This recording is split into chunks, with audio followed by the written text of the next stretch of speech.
Nilinaw ng dating hepe ng PNP na si Police General Nicolas Torre III na wala siyang sama ng loob kay Pangulong Ferdinand R. Marcos Jr. Siniguro rin niya na buo ang kanyang suporta sa administrasyon. Si Mela Lesmora sa report.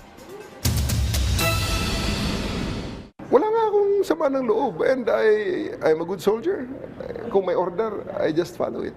Ito ang pahayag ni Police General Nicolas Torre III sa kanyang kauna-unahang media interview matapos mapalitan bilang pinuno ng Philippine National Police. Dumalaw sa kamera kahapon si Torre.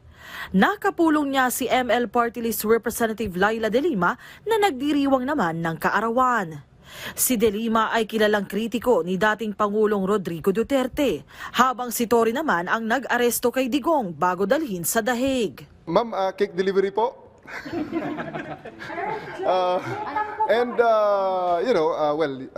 Seriously speaking, when I was the chief PNP, Congressman De Lima was among the first visitors in my office. Nakita niyo naman yun, we published it.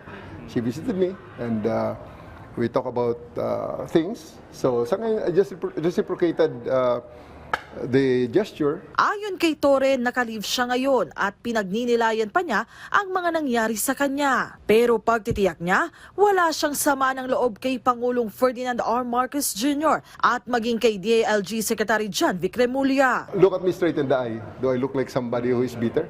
I've been an officer for more than 30 years. This is not the first time that this happened in my career, okay? And it happened. Time and again, pabalik-balik yan. And, I just came back, bounced back, and do something again, and be credited for it, redeem myself. Ganun lang. Pero ang tanong ng marami, may bagong posisyon nga bang naghihintay para kay Torre?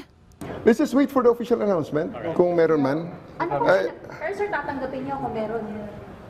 Let's just wait.